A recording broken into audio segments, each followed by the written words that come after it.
Hey everybody, how's it going? How's your quarantine treating you? Hope everybody is staying safe. Hope everybody's staying at home. And hopefully we are all going to be able to move past this quarantine shit within the next couple of weeks or so. And we can presume life as normal. But, hopefully it hasn't impacted you, the coronavirus, the COVID. Hopefully the COVID hasn't affected you too much. But, what are we going to do? We're going to get past it together. Anyway, for episode 18, I was able to have my Jiu Jitsu coach, the head instructor and brown belt over at 10th Planet North Dallas, Chauncey Nu'usolia. I think that's how you pronounce his last name. I meant to ask him while I had him on earlier how to pronounce his last name, but we never even got to it.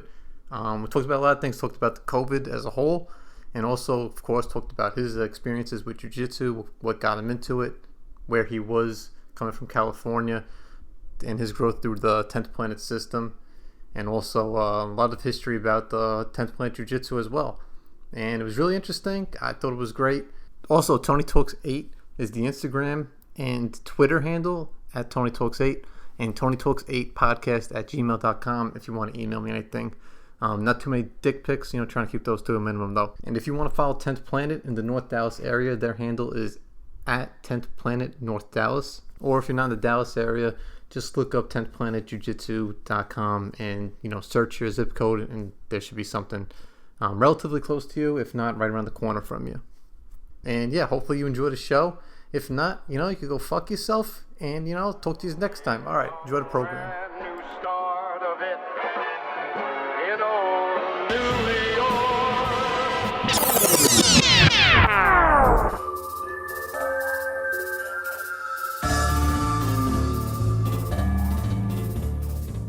So yeah, how you holding up with everything? Has it affected the gym at all or anything?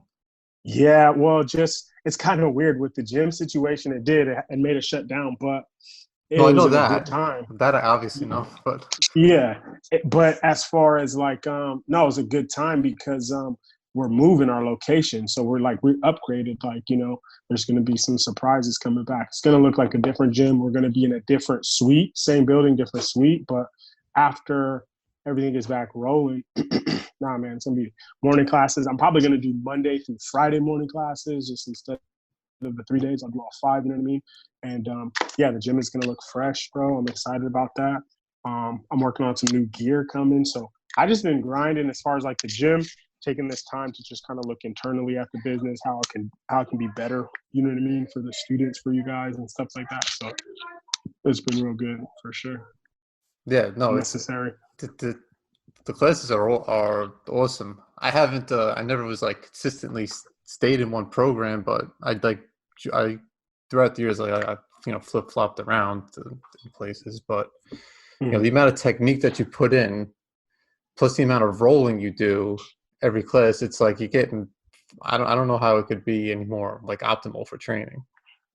Thank you, man. I appreciate that. From my novice opinion, whatever that means. Sure, I'll take that. You know what I mean? I'll take that's what's important. You know what I mean? A lot of people the people that are coming in as novices. That's who that's centered around. Those are the most important students. I would rather have a school full of novices than a school full of intermediate advanced guys, because it's that's not really a school. Then it's just a training pit. That's just comp class. You know what I mean? And there's knowledge being shared there, and people are growing and stuff. But that's like sharks in the water. Novices you would get to build the sharks in the water. You get to also learn how to teach better, because every novice is going to ask a question the other one didn't. So it's no, that's really good, man. That's good. I appreciate that. That's a big compliment. It's funny when I first joined the first class I went to, you were like, all right, how long have you been training? And I was like, oh shit, how long am I supposed to be training before I go in? And I was like, oh, I don't know, I don't have a belt or anything. Yeah. That's my way of asking without asking people with their belt, because some people come in with a little bit of training, maybe a chip on their shoulder. They feel they should be a blue belt and they're not, or they feel they should be a perp, and whatever they feel they should be and they're not. And sometimes in the heat of the moment, they might say a color which they think they wish they were, but they're not. And so I kind of kill all that, and I don't make it an ego thing, totally get away from that. So I'm just how long you been training? Because if you've been training for a while, you'll know 10 plus, anyone says 10 plus years, they're going to be a black belt. You know what I mean? So That's kind of what I listen for. If you say 5 years, 4 years, okay, 6 years, 8 years, okay, I'm gonna look at it that way. You know what I mean? I gauge it that way. A year, 2 years is like white to blue, and so forth up to black. So yeah, I ask people how long they've been training versus what belt they are, especially a no gi, because like with the gi, you see the belt. You don't gotta ask. That's You know true. what I mean? Yeah. No gi, can't see, you don't know. So Yeah. like, I'm like, hey, how long have you been training? if I'm getting my ass kicked by somebody, I'm like, gosh, I don't know. Hopefully, he's been doing this for a while, and Yeah. Hopefully it's not his first day. He's on the yeah. trial class, right? Hopefully he's not on the trial class. That's funny. Yeah. Yeah. So that's what I ask people. Jiu-jitsu kills ego. If anything, kills ego. Man, it certainly does, man. That's one of my favorite things about it. And I didn't know it was doing that to me when I got started. And then I realized, oh, that's what it is, because like I started with like traditional background of like basketball, football, baseball. That's what I did. And just like street fighting. So I come to jiu-jitsu like, man, I'm big. I don't care. I'm gonna smash anybody. Like, you know what I mean? Yeah. And it's like, oh no, I'm not about to smash anybody. Matter of fact, there's not a lot of people in jiu-jitsu I could smash. So it's like, oh, I gotta figure it out. And it definitely humbled me for sure. Did you start in Cali? You're from San Francisco, or is that To San Diego. San Diego? Sorry, I don't know what, Yeah, because down you're a south. 49er fan though. Yeah, I'm a Niner fan. Yeah, That's how I exactly. got it. Couldn't root for the Chargers. Just couldn't do it. Yeah. Yeah, Chargers Yeah. are like those fans are like the most laissez-faire, fair weather fans. Especially, I don't know why they moved to Los Angeles. That just made it even worse. Even worse, like, because Los Angeles all transplants. Like, what? Like, yeah, it's like even worse. Like, yeah, for sure. They were better staying off San Diego. I felt they were always my second team, but yeah, like you said, like I just never could get behind them. Growing up in the '80s, it was all Jerry Rice, Joe Montana. Right. Oh yeah. Of Either course. that or Cowboys type deal. So I just went the Niners. But yeah, I'm from San Diego, opposite of Frisco. They call it the Baby Bay. You know how San Fran's like the Bay, and San Diego's like the Baby Bay. It's like it's weird. Like it's like a version of San Francisco. It's similar but not. So it's got its own little characteristic too. So yeah, from Cali. I started jiu-jitsu in Cali. Yep, started. Okay. I didn't start in San Diego though. I was born there, but then I moved like an hour north of San Diego, and I started there. I started at a place called Riverside 10 Planet Riverside. Started at the 10 Planet. So you've been. I keep hearing a lot of beeping in the back with this. Yeah, hold on. Hey, can you take that somewhere else? Probably you could use an iPad. Yeah, I'm not using it. But take that hoverboard. With the beeping. Chill with all that beeping. Quarantines at home. There's all types of random things going on in everybody's background. So. I'd imagine for sure. But So you've been at 10th Planet since you started jiu-jitsu. Since I started, yeah. Oh, that's crazy. Yeah. And so yes, you were close. So you were close to the headquarters. One is Burbank. What's the headquarters? It was Burbank at one point, but now it's downtown LA. Yep. Mm-hmm. Okay. Yeah, I would go out there every now and then. Probably once a month, I'd go out there. Yep. How long were you there? And then you moved from You moved from now north of San Diego, Riverside. Temecula, Riverside. Mm-hmm. And I moved to Texas. You moved to Austin. I moved to San Antonio. I stayed there for like a couple months, very short, and then I moved to north of Austin. It's called Round Rock. It's a suburb of Austin. Rock, yeah, I know. Mm-hmm. Yep. Yeah, Round Rock. Georgetown's right over there too, and all that. Yeah, yep. I was stationed in Fort Hood. Oh, okay, so you're right there, Colleen. Yeah, that Navy Fed over there for sure. Yep. So what prompted you to go from Cali to Austin, or from Round Rock? I got So part of me, I knew there was 10 Planet Austin, right? I knew that was because I listened to the podcast. Exactly. I listen to podcasts like a lot of folks do, the JRE podcast, and he talks about On It and Austin. I'm like, okay, I always hear him. And then I always hear comedians talk about Cap City Comedy Club, you know what I mean? So I'm like, all right, so Austin, I knew about that. I've heard good things, heard it was good vibe. There was like a boom there. So I heard all of that stuff, right?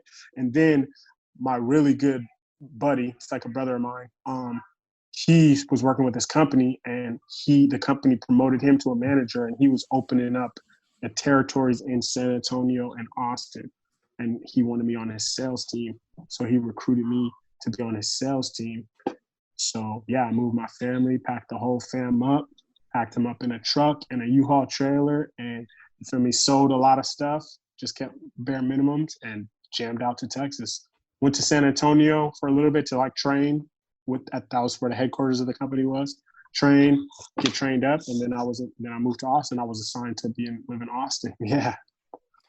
So you were working full time, and then you were still training consistently? Yeah. So when I moved to Austin, I was like, all right, damn, I know there's 10 planets. So I tap in, like I go over there, like, what's up? And it was so cool, man, because like Curtis at the time, my black belt, he was a brown belt at the time, and I was a purple belt at the time. So And sorry, you were a purple belt. You were a purple belt when you moved to Texas. Mm-hmm. How long were you in? How long did you start before you moved? I started in 2009. I started in 09. Okay. And when I moved, it was 2016. But right when I moved, that's when I got my blue belt. So from 09 to 2016, I went from white to blue. I was a blue belt for a long time. Okay. So you got your blue belt 7 years in? Or purple? No, I got my blue belt 09. I think I got my blue belt in maybe 11-ish. Okay. I just want to clarify because you said you got your blue right when you moved, which was 20. No, I'm sorry, my perp. I got my perp when I moved to right because like when I told my coach I was leaving, and he was like, oh, and I was a blue belt, and I was already like, I had been training for a long time, and he was like, boom, he gave me a purple belt promotion. Like, damn, you're leaving? Okay, well, boom, you're a purple belt. So I came out to Austin as a purple belt, and tapped in with Curtis, and he was only open like barely a year, maybe like 9 months or something like that. And he had like, it was all fresh squad, kind of like our school. It was like all blues and perps, like, I mean, whites and blues, like super novice, like, you know what I mean? People just trying jiu-jitsu, hearing about it from Joe Rogan. And so I come in, and like being 10th Planet, like all that time, like he kind of like, oh, okay, what's up? And then like I took the class and then we rolled, and he was like, oh man, what's up? He's like, asked me straight up, like literally the second time he asked me later. He's like, man, you want to coach? And I was like, he's like, you ever done any coaching? I was like, I did a little bit of coaching in Cali. Yeah, I'm down to coach. And then boom, from there, just hit the ground running. I just took over his 7 a.m. class, Zombie Squad, and just started coaching as a purple belt, fresh purple belt. Okay. Mm-hmm. And that was at On It. That was at On It. That was in 20. I'd say. Where did I spend New Year's? 2016, because I moved to Texas October 2016. I'm trying to think. Did I spend New Year's in Round Rock? I was in San Antonio for a couple months, and then boom. No, I think So like 2017, I started coaching at On It, beginning of 2017, and I coached there from 2017, all 2017, 2018, and then like part of 2018. Yeah. That's funny. When I was getting out of the military, I finally had like time, because you get like a certain amount of leave days at the end. And I started going to On It. It was in like spring 2017. Oh, wow. So like end of winter, springtime, 2017. Because I moved back to New York, but I was going to stay in Texas. I wanted to stay, but I moved back to get my fucking degree or whatever. And I started going on. I was like, I should have been coming here like because I was there for 3 years. And I was like, I should have been coming here like the whole time. And I never did a class there, but I got the certification from the On It Academy for their fundamentals. Uh-huh. But I flew back because I was doing like a little bit of personal training. So I signed up for that. And it was the whole thing was in the 10th Planet. And I was like, I freaking hear about it. And I was here for years. I never took advantage of it. So part of when I came here, and I saw you like 10th Planet in North Dallas. I was like, I'm going to do this, and then I was staying in Duncanville for a while. But then when we finally got an apartment or whatever, I was like, the first week I moved over to closer to the Carrollton area. I was like, I'm fucking gonna this is like, I know, like, I just want to be consistent. I'm just gonna keep showing up, blah blah blah, because there's always like a little bit of anxiety with starting it out or whatever, and probably anxiety with opening and training, and just because you got a business perspective, then you got to stay fresh with your skills. So yeah, and you got to make the gym look good, because you got to be legit. So that's probably like a whole nother thing. Right. It's like a whole nother aspect. Yeah, you can't be teaching like butter guard. Like, you know what butter guard is? It's like your shit's so easy. People Somebody just melt gets through out it of like it. butter. Yeah, that's just butter. Like, you don't know. You gotta have some good stuff. And at least gotta hold it down. It's crazy you mentioned this because when Eddie Bravo came out and like officially blessed the school and like gave us a stamp of approval, it was cool because he was talking to me and he was like, man, this is good for you because he's like, you know, you're going to be able to hold it down. Like some guys try to open a school and it's just tougher because they're smaller guys. Like, you know what I mean? Imagine a 135-pound brown belt trying to open up. You're going to have to answer the call to all kind of black belts, drop it in or whatever. You got to be really on your game. He's like, so this will be good for you. And I was like, for sure. And he's right, man, because you never know who's going to walk through that door. I tell people all the time, show up to class every day if you can, because you never know what's going to happen. You never know who's going to walk through that door. Anything could happen. Like my first day opening up out here when I moved from Austin and I was like committed and we were going to do it. I found a place. The guy was going to let me sublease all the stuff, use his mat space. The very first, it was official. Like I was taking students that very first day, day one. I had 2 people show up and one of them was a blue belt and the other was his coach, a black belt from another school. Those were the only students, like Kind of from a makes, school. in a weird way, that makes sense when you're brand new opening. It's people that are already in jiu-jitsu or whatever. But for a student to come with a coach. Yeah, he brought his student. They came in dojo stormed me day one. Oh, they were just testing you, like? Yeah, they didn't come to sign up. They just came to see what was going on. There we go. They came to see what was going on. Like, yeah, That's funny. to check it out, kind of like, you know, no, there was no interest in signing up. They weren't trying to buy any gear. It was nothing like that. They were just like, what's up? We heard there's a 10th plan in town. You know, we want to take a class. But he can't, like, you know, I'm like, all right, take the free trial class. I didn't know. It's day one running my own program. So I'm just getting all the kinks through. Now I have a better process of vetting that, kind of finding out beforehand. Now it's like, oh, you trained jiu-jitsu before? Okay, there's a fee for the class, like all type of stuff, you know. But yeah, they came through, man, and it was kind of crazy. And I didn't find out till in the class. I'm thinking like, halfway through the class, I'm like, all right, man, I got to put on a good show. I'm going to get these guys on the team. Like, this is awesome. 2 people, they won. And then, like, I started asking them questions, and I asked my question, like I talked about in the beginning. I didn't ask what belt you were. I was like, I asked, oh, so how long you been training? You've been saying that since day one when you opened.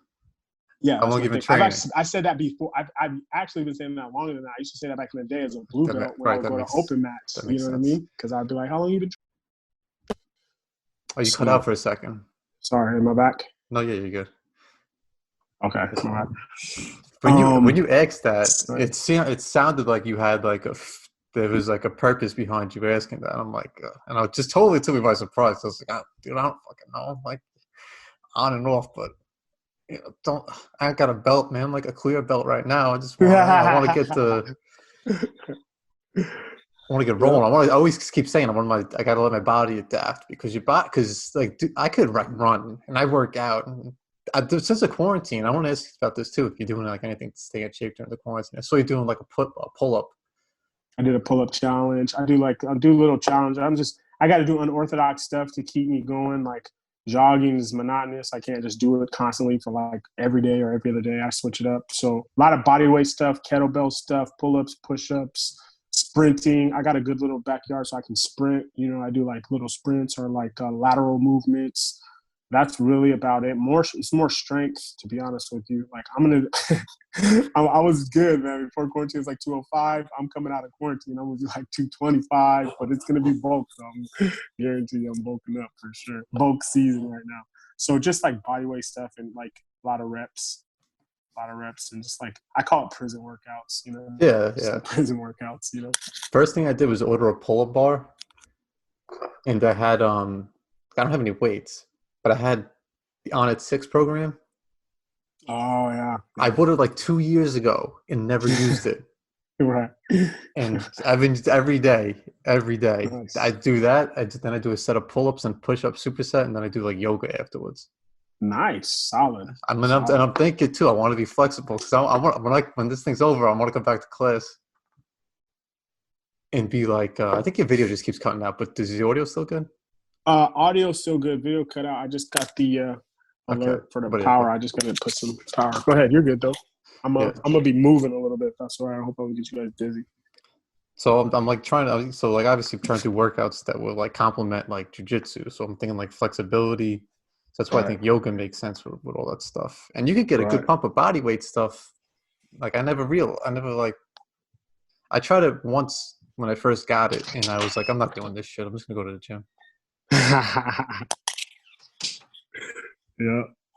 So who like, would you say, obviously Eddie Bravo, but somebody outside of, is there anybody outside of the 10th Planet that's been like a big influence to you, like in building your style or? Oh, that's a good question. Damn, that's a really good question. Damn, outside of 10th Planet? Because I roll with No. a lot of 10th Planet guys. I roll with a lot of high level. Can you hear me? Yeah, fine. Okay. I roll with a lot of high level 10th Planet guys like Geo. I've been rolling with Geo since we were like blue belts. So, but outside of 10th Planet, That's Gio that's a good Gonzalez. question. Martinez. I don't know why. Oh shit, it sounds racist that I convoluted two no, last names like that. no, yeah, Gio Martinez. Gio Martinez and his his brother Boogeyman. Yeah. Oh, No, they're you talked about that in class. That was the one where Eddie got in his ear and said, "Avenge your brother." Okay. yes. Those guys. I've been rolling those guys since they started, basically. Um, I'm trying to think. Marcelo Garcia. I watch a lot of Marcelo Garcia, to be honest with you. It'd be Marcelo Garcia. I got a little cyborg in my game. I started getting in heavy into like the inverting and stuff. I got that from Cyborg a lot. Well, His tornado guard, like stuff he does up that. what's inverting for the uninitiated? Inverting is like the Granby. Oh, okay. You remember the Granby, like Yeah, going upside down? the roll. Yeah. Okay. Right. Like the roll. Like there's a whole systematized attack from that, like going and being upside down, being inverted. Yeah, hell yeah. There's a whole system to that. He calls it tornado guard. He's got a bunch of sweeps, submissions, all kinds of stuff. Most Marcelo Garcia. If the who's his what system does he come from? Marcelo Gar. That's a great question. I don't know exactly who his black belt is, but Marcelo Garcia, definitely. If you get a chance, man, YouTube just his matches, like his comp matches. His instruction is really good too. But he's like the Michael Jordan of jiu-jitsu. Like this guy is like maybe 145, 55s. He's won absolute Abu Dhabi, which is like the Super Bowl of jiu-jitsu. He's won like multiple times. He's won his weight at black belt level. He just smashed for like, he had a period, like I want to say maybe from like 99 to like 05. He just, that was his era. He just smashed, and like he went to Abu Dhabi, won everything, was like unbeatable. People never beat him. I don't think he's ever lost. He's beat guys who's never lost. He's beat Crone, Gracie. He's beat like Wow, high prominent guys. Yeah, and his big thing is the front headlock, the guillotine. We call it a Marcellatine. He has his own style. It's called Marcellatine. Rear naked chokes and his butterfly guard is just like amazing. Like he'll sweep anybody. It doesn't matter. okay. He'll sweep a house, literally.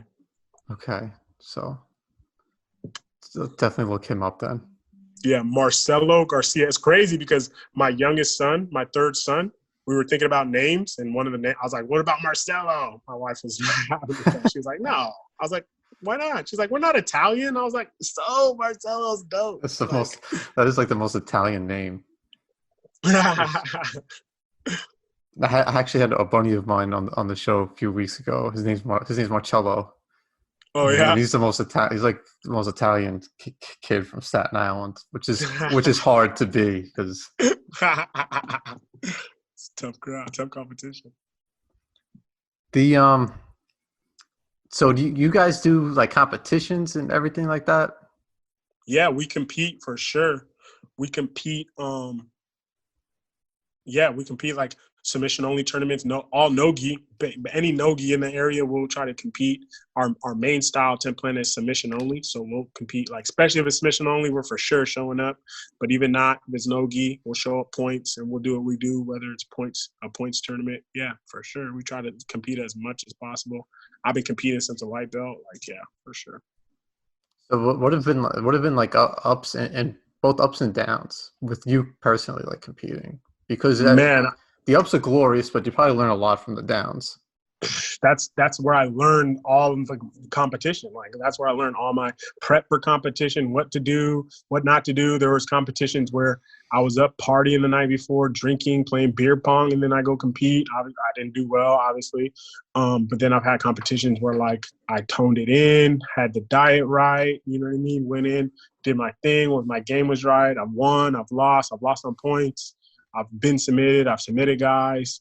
I beat guys on points. I've been DQ'd from tournaments from doing illegal submissions. So like, I've almost damn near ran the whole gamut with tournaments. I've cut weight. I've not cut weight. I've went in even keel, like a balance of cutting weight and not cutting weight, kind of just eating healthy and going in at what I fall out at. That's the best I like doing for sure. Going in, not cutting weight, but just eating healthy, like Oh, 3 the months healthiest. before. That's Yeah, probably just makes the healthy. most sense.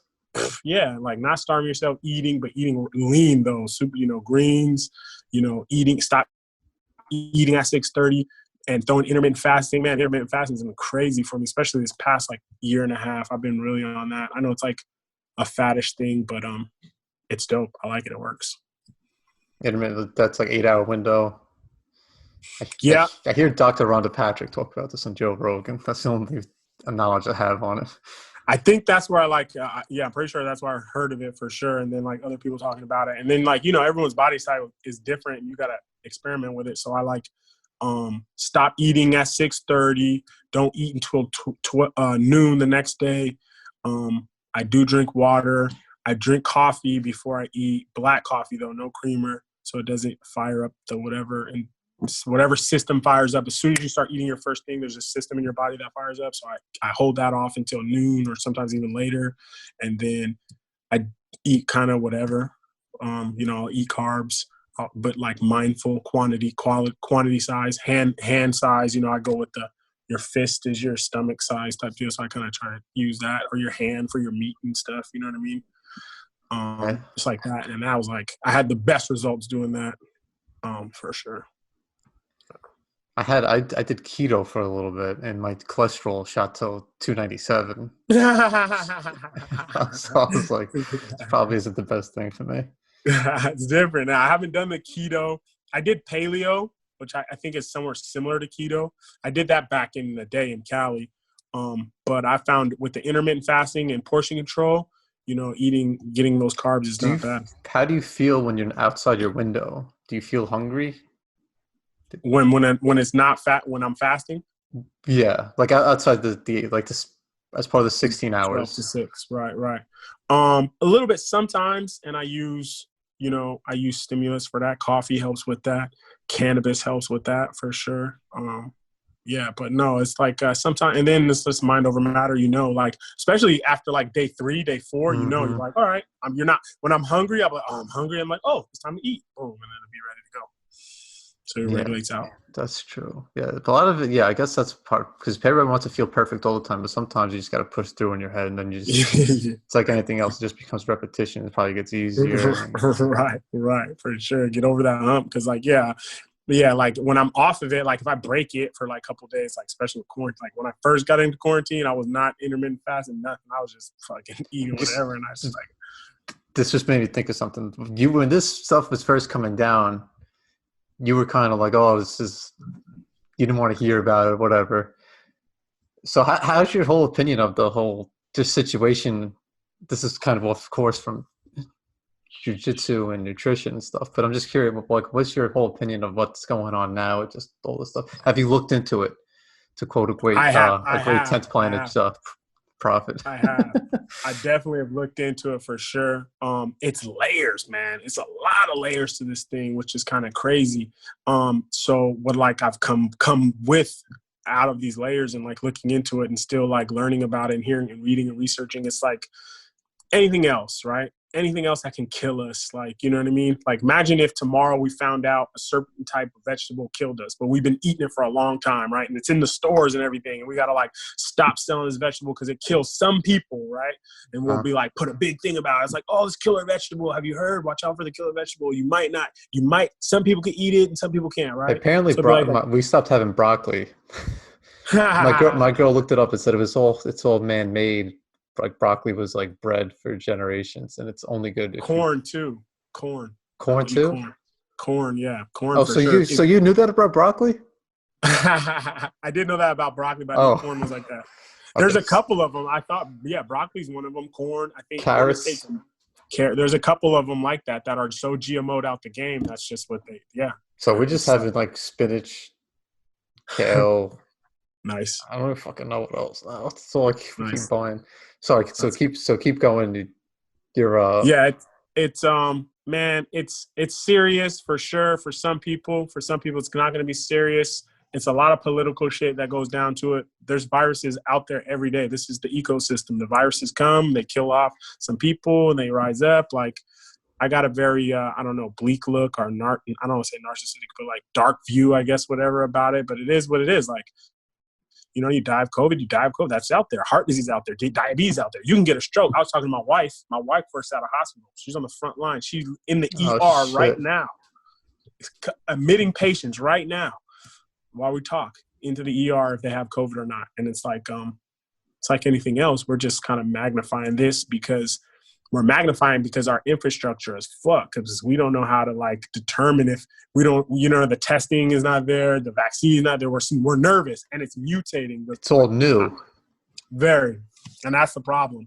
But me, I'm just like, man, life goes on, man. We got to keep going. Like, it's part of the game. Like, some people think humans are a virus. So Yeah, that's yeah. I saw that too because apparently the Earth has been like recovering the atmosphere, the oceans, because yeah. But we're definitely a virus. We're just like very aware. Sure. We're like just so self-aware, and we're like any other virus. We're preserving ourselves because there's other virus that we don't know about. Exactly. We eat the other organisms. We find the host. We infect other areas. Yeah, man. For the 5G too, they talk about. It's like the 5G. They say is what happens. The virus is the byproduct of the 5G because it's so much radioactive electromagnetic force to the Earth. The Earth is spitting out a virus to try to like fight this 5G. Like, whatever's causing this 5G. Is that what they say about it? Because I saw those. I saw like correlations. Not like correlations. I saw theories about it like on Facebook or whatever. People posted about it. But then I saw something is like 180 countries that have COVID, and there's like 6 countries that have 5G.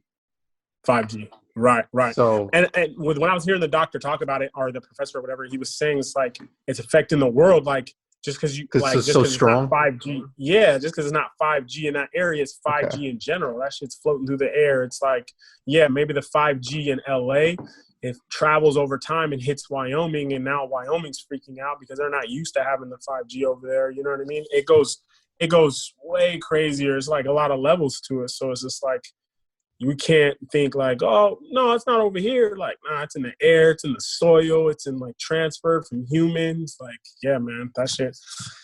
I don't know. That shit's That's like anytime they do any 4G is like enough. Like, it's not even That's like what I've been saying. The thing is, like, 4G isn't even everywhere either. Why don't we just make that everywhere, make that good, and then you don't need 5G because 4G things will just pop up anyway. That's exactly what I was saying. I was like, the only reason we got 4G because the only reason we thought 3G was bad because they showed us 4G. But it's like, my 3G was working until you showed me 4G. Like, I'm cool with 4G. Like, 4G's good. 4G's good. Like, 3G kind of emails, I get pictures, videos. Like, what do I need 5G for? I'm not 5G. If you give me 5G, we better be teleporting. That's I mean, I think we don't need. But the next thing it's gonna be something we pop out. What's 6G gonna be then? It's never gonna be enough. We'll be popping out the other side of the Earth. Yeah, man. And then I heard theories that it was made in a laboratory in Wuhan stuff. So this is all types of. It's just so much unknown. Yeah. Yeah, and a lot of misinformation too. A lot of like we can't never tell. It's like people PhD. It's like, yeah, but this PhD is saying I know bullshit. This person saying you don't go outside. It's just like, damn. It's like, who's bought up? Who do you trust? Who do you not trust? Whose pockets are greased? Like, it's tough, man. It's really tough. Like, damn. Like, how do you get the unbiased opinion? What happened to that? But my buddy shared an article somewhere like, Harvard is bought up by China. Like, if you go to the Harvard website, it's like Harvard Chan. I I was like, what? somebody just, I think somebody just sent me something like that about Harvard, and I don't remember. I just, there's so much shit. I'm like, I need to just tune that shit out. Then did you ever hear the theory of the Q group, QNN? Oh my God, have I heard about it? Yes, that's Eddie Bravo's whole thing. Yeah. Oh yeah, he must have posted about it. That's right. Yeah, that's his whole thing, man, for sure. He is like on my head about it. He texts me about it. He's like, you gotta, even Curtis, my black belt's like, you gotta get on the Q plan. And I'm just like, man, I haven't looked in the Q plan yet because I feel like if I look into the Q plan, that's a slippery slope I'm not gonna be able to return from because I'm already so skeptic as it is. Like, man, the Q plan. But the only thing I don't like about the Q plan is that they pump Donald Trump to be the savior. And it's not that I don't like just Donald Trump. I feel no human is going to be the savior of all humans. It's impossible. I know. We're imperfect beings, bro. But it would be pretty hilarious if it is Donald Trump. It would be. I guess that would be on par for the movie, but I just don't feel like. I heard Joey Diaz. You know who Joey Diaz is, right? Yeah. Of course. I heard Joey Diaz. He said it when he was running, when he was running. He was like, he thought Trump wasn't going to win. He was like, dog, Trump's not going to win. He's in too many pockets, dog. He's too greased up. He's not going to win. It's a lot of favors. It's already been done. They're giving it to Hillary. It's already a done deal. Exactly. But we see hindsight's 2020 now. Like, yeah, he might be greased up, but there was a reason why. They were like, all right, Jack, we need you in that office. We got a lot of favors. So I don't know. It's too much political and all that. But I will say this, though. It is like talking to my wife, being in healthcare, in the ER and around doctors, like, yeah, man, like if you are immunocompromised, if you travel to these places, definitely be careful, wash your hands, don't cough on people, sneeze inside your shirt, you know what I mean? Mm-hmm. Disinfect, like it is serious on that aspect, like, because we could be asymptomatic, not showing the symptoms. That's the craziest part about it is you could be fine and then you're giving it to somebody that you could potentially give them a life-threatening thing and kill them. Yeah, you could be straight like this now and then get in contact, hug somebody. You know what I mean? They touch something mucus and then they touch their eye, something you had on, and boom, they get it like that. And they could die. They'll have pneumonia, can't breathe. Like, my buddy, my assistant coach in the gym, his mother-in-law had it. She said she felt like she was going to die for like 2 weeks. She had pneumonia, 104 fever, couldn't breathe, felt like it was pressure on her chest. So I was... Yeah, that's crazy. Yeah, I know a lot of people in New York that have it. Dudes my age too. One dude was on a ventilator. Damn. 31 years old. And then my mom knows, she texts me all this every day. She's like, so-and-so isn't doing well. Then you see somebody posts on Facebook their dad dead because of this shit. And New York is like, everybody's on top of each other. Here in Dallas, everything's more spaced out, so it's a little bit better in that regard, but it's still like fucking. That's why I could say, because I'm just keeping in touch with my brother and everybody. My dad, because he's got diabetes and shit. I'm like, you're staying home, right? Because he's like the type of person to be like, no, it's fine, but I'm like, yo, just please stay home. Don't worry about it. For sure. There's a lot of people like that. I got a buddy of mine. He was one of my students in Austin. I actually gave him his blue belt. And he's a data scientist. He's one of the smartest dudes I know. He worked on the world. I'm in school for that right now. I'm in school for data science. Really? On the weekends, yeah. Nice. He actually used to teach at a school where you would get certified to be a data scientist and stuff like that. He worked, so you probably know this. I forget the name of it, but it's like in Europe somewhere. It's like the world's largest digital camera. It's like 5 stories tall. It can take pictures of molecules and stuff. Like he actually went overseas and worked on that program and stuff. Great guy. I call him Joe Scientist. Scientist Joe, I call him. He's awesome. But he was like, he's working right now. He's working AI with the virus. And he told me this in like March, like mid-March, you know what I mean? Right before I called it. and called the classes and shut down the gym. He was like, no, man, this is serious. Like, think 3 to 6 months. They're saying we're not going to be looking at some sort of normalcy till around Thanksgiving. He's like, dude, I told my mom and dad in Cleveland, my mom had cancer, my dad has diabetes. Like, no, this will kill you. Like, don't go out. And then he really dropped the hammer. And this is what really got me thinking, like, damn, it's that serious. I didn't know. He's like, no, man, it's so serious to where they did a count in the country. There's only 86,000 ventilators. So if more than 86,000 people get sick, the rest of those people are dying, bro. Only 86,000 in the whole country, he said.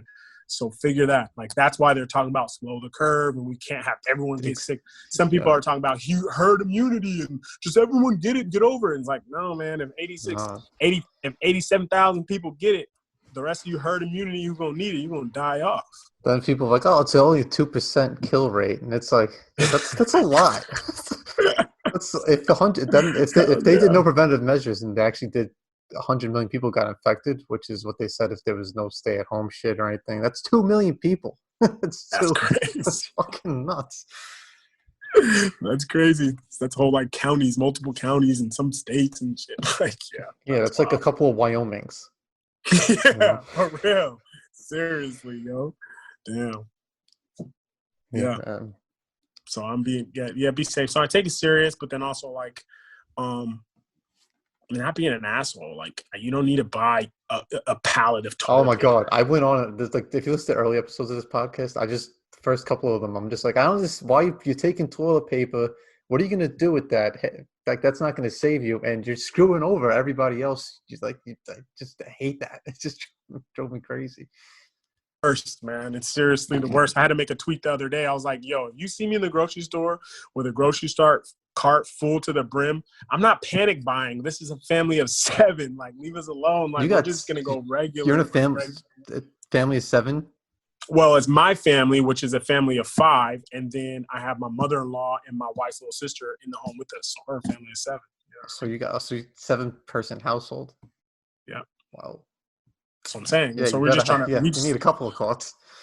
That's what I'm saying. We just buy regular, not freaking out. We're not bulk buying all crazy. Like, you know what I mean? You guys, this is the first time in history has ever been a TP shortage. I didn't know that. Someone told me and I confirmed it. I'm like, wait, we've never ran out of TP? Like, no, they went in a pandemic. People started buying that TP. That's what they were worried about. I was like, that's crazy. That's what's weird. Like, of all things, why not canned foods?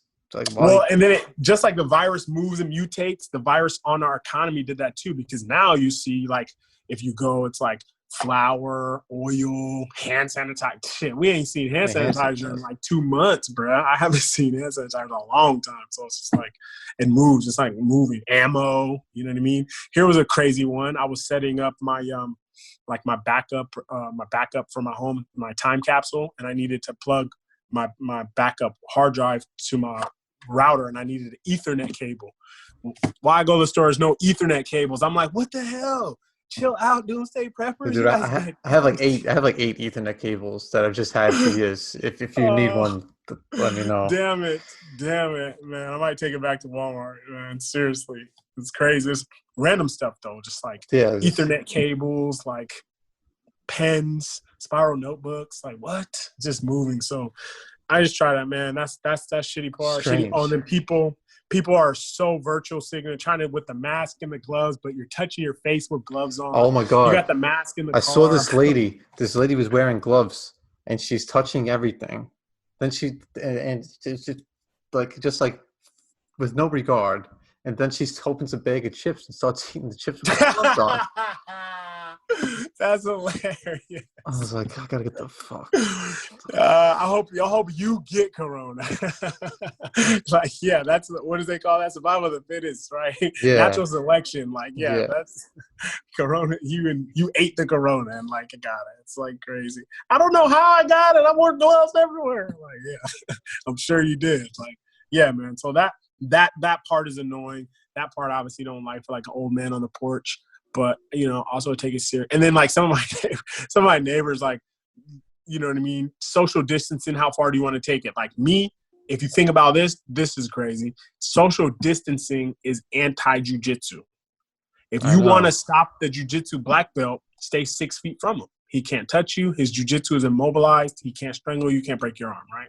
That's also the same thing for jiu-jitsu business. Like, if they implement the law of social distancing, now you can't train jiu-jitsu either. So now you've defended against the art of jiu-jitsu and you've killed it as a business. So me, it's like, all right, if they're going to make us social distancing, we should need to social distancing. Because if not, I need to be able to open my business back up. This is kind of crazy. But I got my neighbors. They're over here throwing fucking parties and having powwows. Other neighbors are bringing their chairs around and sitting in a circle in the driveway and talking and laughing and all this stuff.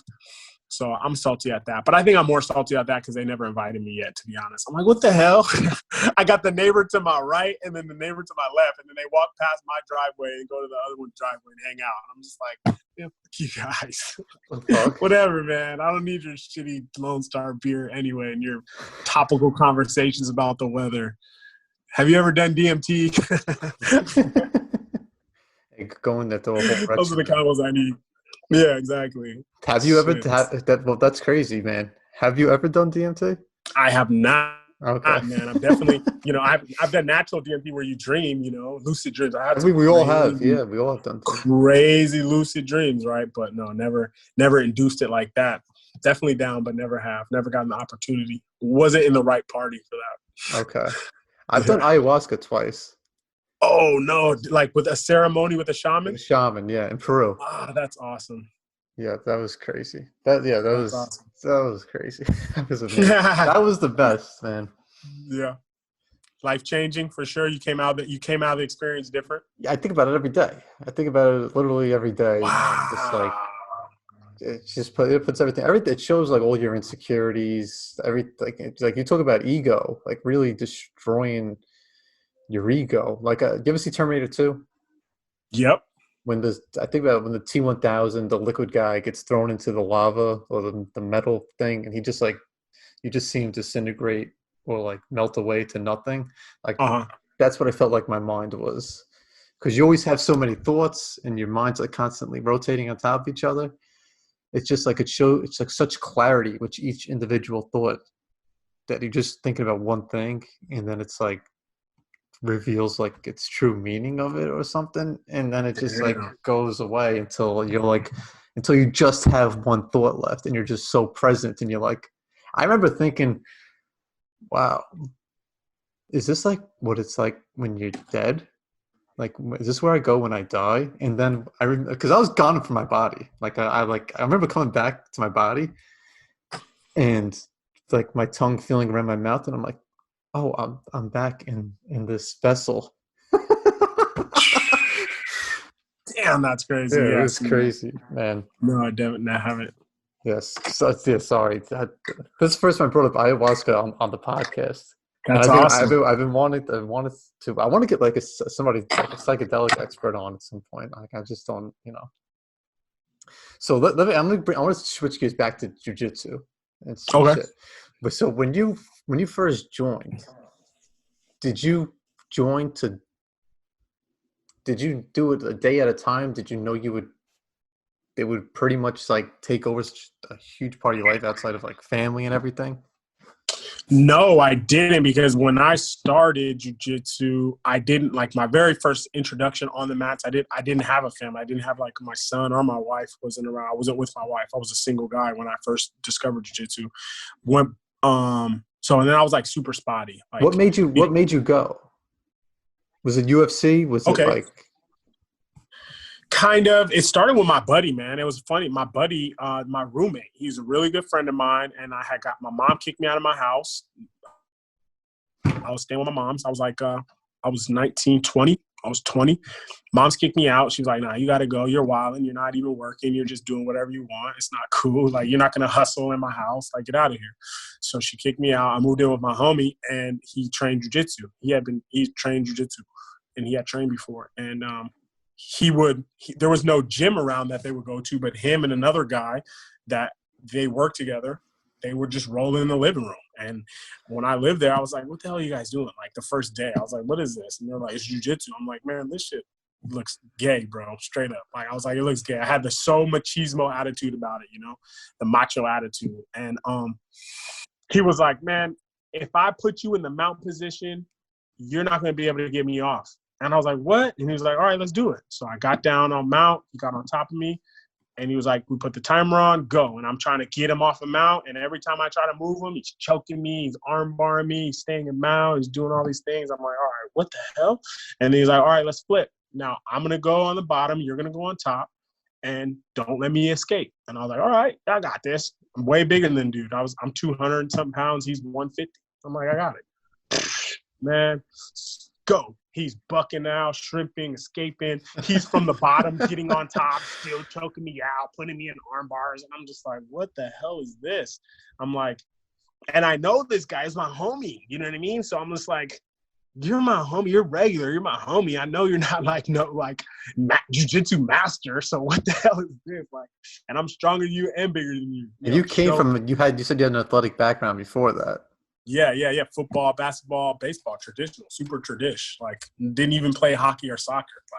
Like, just the big three, you know? And, like, yeah, man, I was just like, what is, like, I was confused. I was just like, show me. And he showed me, and I just got hooked. I like fighting. I was supposed to wrestle. My wrestling coach of the high school I went to, he always used to try to get me to wrestle. But I was like, I'm not wearing those singlets. That's gay. Like, super just, like, an immature mindset, just like the wrong mindset, you know? Yeah, and ever since, and then, so that happened. There was no 10th Planet around, so we just rode in the living room, right? But he was into UFC, and I was into UFC too, and I was like, as well, and I was like, oh, okay, shit, like, this is the UFC, this is jiu-jitsu, like, that's what they're doing on the ground. Like, if the people that boo at jiu-jitsu in UFC is just they don't understand it.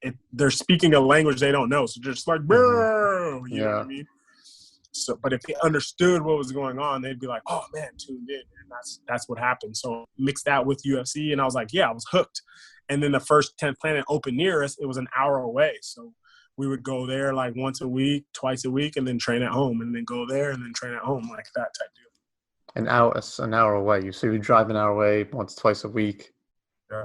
To the school. Shit. And then train, drill, whatever we learned in class, we would drill at home, and then just spar. We were like white belt sparring. So like our sparring was really good, but our technique was trash because we weren't drilling. We didn't know drill. We didn't have instruction or nothing. We would just go to whoever tapped. So we were just pulling on like really like jailhouse shit, like whatever you can get on, you can pull type stuff. Dude, that's why I really love your class, because you spend so much time on the technique, and then when you're rolling, you could like practice it. Right. And I remember right before the Corona shut everything down, it was a class. It was me, you, and Fern. I think Joy was there too, but she left before we started rolling. And then I was rolling with you two guys. And then when I was driving home, I was like, man, I'm fucking lucky that it was just I had so much one-on-one time with those two. Because I don't know, is he he's a purple belt? Yeah, Fern's a purple belt. He's been training a long time too, man. Yeah, he's got a lot of mat hours. So yeah, that's really good. Yeah, for sure. So I just felt like that was you know, they were probably like, oh, we couldn't let him do anything. But then I was like, man, I was lucky. No, man, that's dope. That's dope. And I remember when I used to I remember that feeling because I remember being in those sessions, and like sometimes you just get super lucky. Like, oh man, you get like a black belt or whoever, you get a couple good guys who, you know what I mean, who they're going to show you, they're going to crush you, and you just remember like submit you and just go over and over. And then you get to watch them go at it. So you're like, all right, they both tapped me, but now I'm watching them go at it. I don't know who's going to get who. And it's like, you know what I mean? This is going to be a good roll. I remember that day. I remember you were watching us roll, and you were like, I think you even recorded our roll. Yeah, I recorded it. Yeah. I remember that. That was a good day for sure. Good roll, man, for sure. Yeah, those are good days. Sometimes that's why I say always go to class too, because if no one goes to class and it's just you and coach, you get a free private. Yeah. So, yeah, definitely. Yeah, and you're very patient with showing things too and stuff. And I went to a class not here, but when I was in Duncanville, to a different gym. And it was just a technique for like 10 minutes or something. I don't even know. And then it was just rolling. And I was like, I didn't freaking learn anything. I was like, it was just like a workout. And it was like, well, I don't know how are you supposed to like develop if you're just right away you're just rolling, or they're like running around for a while and they do like this big workout, do a little technique, and then just fucking just rolling and no guidance on anything. Okay, that's Yeah. one way to do it, but As I've heard about that a lot, and that's one of the things I hear from a lot of people coming in and stuff is, it's funny because I come from, like I said, I've trained with Eddie Bravo, like going out to HQ, and I even watch his videos. Not sure if you can't train with him, watch those videos because it's like you're taking his class. And I should say I don't know. Maybe that is a good way to do it. I shouldn't be saying if that's a good way to do it or not. I'm just no, that's your opinion. thinking. It's all right. Yeah. No, that's fine. And there's more than one way to skin a cat. Like I've always heard, you know what I mean? So like it might work for some folks, but then like I've heard that a lot. And like I know it didn't work for me. I gotta have the balance. I gotta have the good instruction and then the tough roles too. Like I kind of got away. Like I do some individual drills, but I have noticed like I kind of get away from that because it's like people want to come get the technique. They either want technique or they want the rolls or they want both. Like the individual drills are cool and all. They definitely translate and help. But like, let's get to the technique. Let the technique be our warm up, and then get into the roll. Or sometimes I'll put the rolling in front. We'll go do a little bit of drills, and then we roll, and then we get into the technique. So then you're tired from rolls, and now you're just focused on the technique because you're tired now. So I switch it up a little bit. I also like to keep people guessing. I don't like people to be able to plan all right, in jiu-jitsu, I'm going to go in and do some rolls, or I'm going to go late because I'm going to miss the warm-up. No, I like to plan my I like to be different all the time, so you never know. Like, we might be cutting wood in one class. Like, I had a coach do that to me, like, yo, get your shoes on. We're going to take a jog. Like, all right, shit, take a jog. You know what I mean? Just switch it up on them. But if the weather's nice enough. Yeah, for sure. Well, this was in Cali for sure. Oh, in Cali. Yeah, so it's always nice. Yeah, all the time. Man. Yeah. So what do you think about Tony Ferguson and Khabib? What the fuck? Fight Island is real though. Daddy Dana said Fight Island is real, so I think that's cool. Dude, I can't get my hopes up. Every episode of this thing, I'm like, I look, this is what's going on right now. Then as soon as I publish it, the whole story changed, and I'm like, oh. Yeah, it might not even be coronavirus after this. So it might be something else. No, but that's shit. That's life, man. You know, it's crazy that I thought it was crazy that they tried to have it. I thought it was crazy that was going to happen. Then I was excited. I was like, yeah, let's do it. And then I was like, no, it didn't happen. I was like, yeah, I didn't think it would happen. That sounds right. Some people are saying Khabib's scared. I think you got to look at it like, if you hear people are dying, you're going to want to be with your family, especially on some pandemic. I can't be mad at him for that. He probably figured it was going to be closed down. So that's why he did back to go be with his family. You know what I mean? And then Russia saying he can't leave. That's pretty on par for Russia, telling people what they can and can't do. So it's like, it makes sense. You know, I can see that. Shelve it. Let's go. They're shelving it and then still going to do Gaethje Ferguson is what I heard. But it's like, shelve it and let them run. And it's like, or if you do the Gaethje and Ferguson, strip Khabib. Why another interim? Like, nah, man. Oh my God, like, this dude's gonna have, if he beats Gaethje, which is Gaethje's legit, but he has 12 wins in a row. This would be his 13th win, and then this would be his second interim where he never lost the first interim, and that's why I didn't want him to take it. I mean, I want to see the fight. I want to see him fight because it's fucking Ferguson. That would be chaos. Right. But he should have fought. Him and Khabib should have both fought for the title later than they should have. Khabib should have fought for it before Conor fought for it. Right. That was ridiculous. Right. And then he didn't fight for it again until the Iaquinta fight. Right. And then Ferguson never. He got hurt and they stripped him of the interim, but he the same thing happened to Robert Whittaker. Yep. And they didn't strip him, and then they promoted him to the champion because what's his name? St. Pierre retired. Exactly. So it didn't make sense, man. So whatever. And do you actually think it's gonna happen May 9th, wherever the fuck he's gonna have it? in that Fight Island, Gaethje Ferguson. I think I think it's gonna happen because did you hear they just promoted Dana White to economic advisor? Trump did, so that's a telltale sign. If I'm a betting man, if I'm putting money on stocks, yeah, it's probably gonna happen for sure. That means he's like he's wants to open it. Like Dana didn't open it because he didn't do it. The fight was going to happen because Disney gave him the pressure. ESPN. That's crazy. Disney's got power. So that means Trump was with it. And it was going to be on U.S. soil. I thought it was going to be somewhere else. It was going to be on U.S. soil, Cali somewhere. So Trump was with it. You know what I mean? Dana was with it. Sound like the governor of Cali wasn't with it. And it sounds like Disney wasn't with it. So that's what I heard. I heard it came down from the governor and governor went to Disney. Like, hey, that's right. Yeah, that's right. So it is what it is. But, thinking about the Fight Island. I think it's going to happen for sure. If they do actually have the Fight Island, how long is it going to take? Don't they need a medical center? He said they were right. He said they were building the infrastructure. That's what I assume. I'm assuming they're building the airport, like the landing strip. I'm assuming they're building the roads, a medical facility. Like, yeah, for sure. Yeah, I hope it happens. And Ferguson, just to point out, 10th planet black belt. Actually has John-Jacques Machado's black belt, like the actual black belt. Yes, good. That's a good fact. You remember, a lot of people forget that fact. It's crazy. I just had to tell somebody about that because there was like some discrepancies in like a belt and like, should someone get an old belt? Like, why would I get an old belt? Why didn't I get a new belt? And it's like, nah, man, getting an old used belt is like the highest honor. Like, yeah, that's. Sure. I mean, that's the biggest compliment you could fucking honored to have. Right. It's crazy. I mean, it was crazy that it took the Kevin Lee fight for him to have, because his jiu-jitsu has been just sick for the longest. That's why him and Khabib is such the perfect matchup.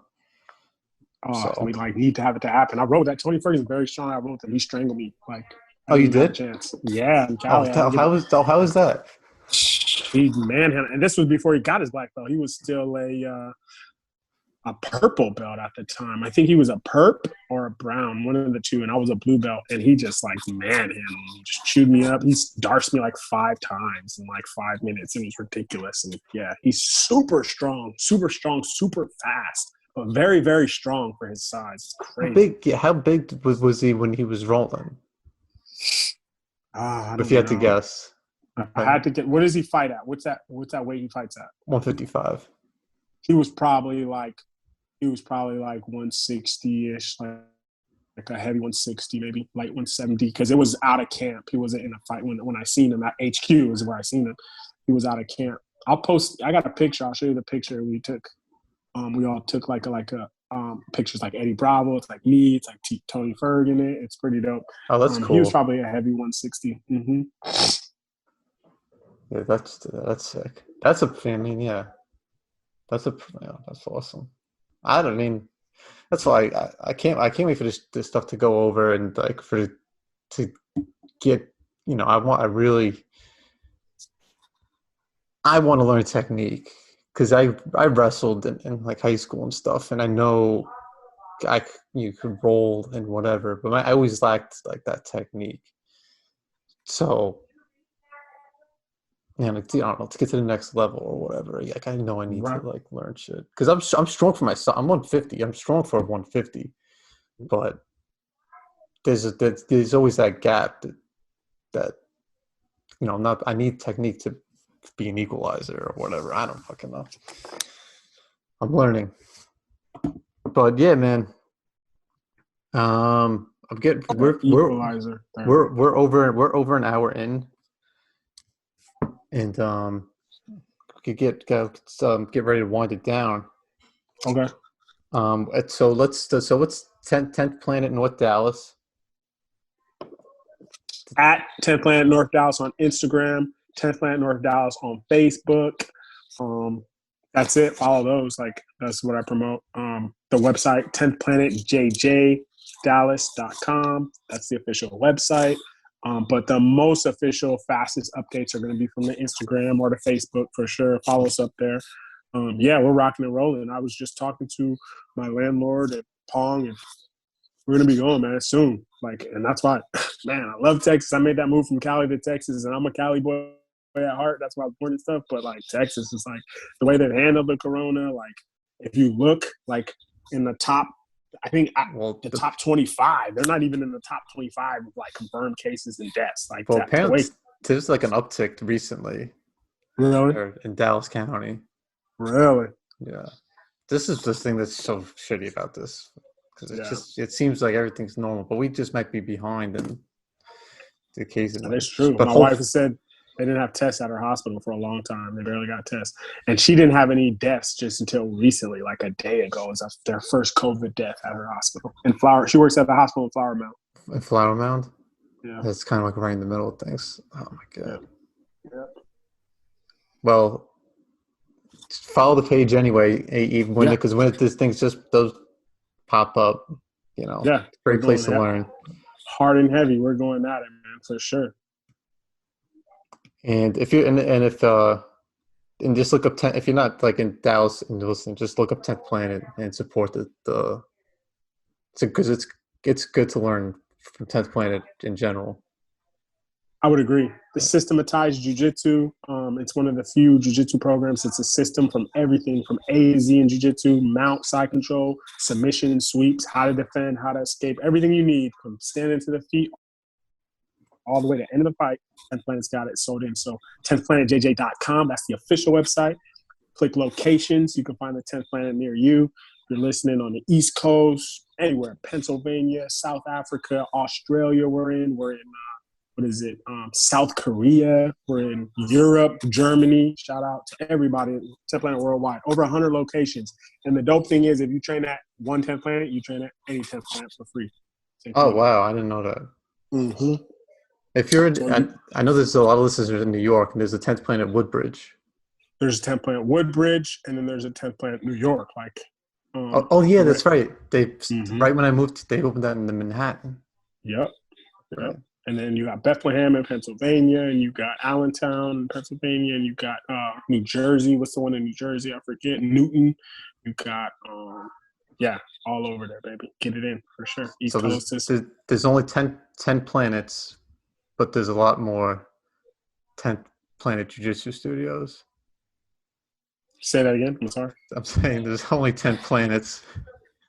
Because the name 10th Planet, Nibiru. Nibiru Jiu-Jitsu. You know the conspiracy behind it? Yeah, that's Planet X. Planet X. Okay, yeah, there you go. It's funny because Eddie Bravo said one time, he's like, everybody has a problem with flat Earth. Like, he's like talking about 10th Planet people. He's like, they got a problem with flat Earth, but they don't understand 10th Planet is the biggest, craziest conspiracy out there. Like, you tripping on 10th Planet, like you tripping on flat Earth, looking at 10th Planet. Like, yeah, 10th Planet is like the 10th Planet. I heard about Nibiru before, and I knew that they called it the 10th Planet before I saw 10th Planet Jiu-Jitsu. And then I heard him talking about it on Joe Rogan. I'm like, is he talking about the conspiracy? Is that what he named it? That's exactly what he's talking about. 100%. 100%, yo. Because he was going to call it Nibiru Jiu-Jitsu. And Joe Rogan was he was like, nah, man, just call it 10th Planet Jiu-Jitsu. He's like, oh, there it is. Yeah. Godfather Joe Rogan, man. Shout out to him, too. Yeah. Sure. Yeah, man. You see what he's doing on his podcast? He has a doctor that's testing people for the coronavirus before they go on. No, seriously? That's hilarious. I think that's hilarious. That's how you do it. That's hilarious. Imagine. We're not gonna be able to do this podcast, and you got that vid. That's what they were talking. That's what he was quarantined for 14 days. He had somebody on. He's like, "What's gonna happen when you have somebody test positive for the coronavirus?" He's like, "Oh, I don't know. I guess they're gonna have to leave." Go to your house for 14 days. That's hilarious. That's where they were telling my wife at the hospital. People were going like, you can't just go and say, oh, can I get the COVID test? You have to have the symptoms and exhibit the symptoms. Mm-hmm. And even then, they're going to be like, here's a baggie. Go in your house for 14 days and then come back and talk to us because there's nothing we can do for you. Unless you're like, can't breathe, go home. That's what that's the way that gets to neutralize the strain on the hospitals. Right. Oh, shit. Good thing we're on over Skype here, Zoom. Every time I call from here, I'm like, all right, there's a little corona for you. Yeah, Coach. Hell What do you yeah. call it? This is awesome. I'm glad I got you on. I Man, told I'm glad to be on, man. I, Seriously, this breaks up the monotony. I love podcasts. I haven't, and I usually record podcasts myself. I haven't been able to do it because of the Rona. So my guy Corona. doesn't want me going over to the studio. He's Oh, like, "Nah, really? man." What's the name Yeah, of it? Globe Talk on Globe YouTube. Talk. That's like the Hmm. opposite of flat Earth. How does Eddie Bravo allow you to do that? That's literally how I came up with the name. When I seen him, he walked in the room and I was like, Globe Talk. And he was like, that's funny. And I was like, oh, that's the name of my podcast. My shit popped out. Yep. That's how I did it. Globe Talk. I was like, Globe Talk. And he was like, that's funny. Cause like he was walking around. I was basically heckling him, trolling him. And he was like, that's funny. And when he said that, I was like, that's the name of my podcast. There you go. Globe Talk. And he probably called it. So, That's yeah. hilarious. All right, man. So listen, if you need more stuff to try out, listen to Globe Talk. And I was so happy when you got on. I was like, oh, babe. I was like, my coach is coming on, my jiu-jitsu coach.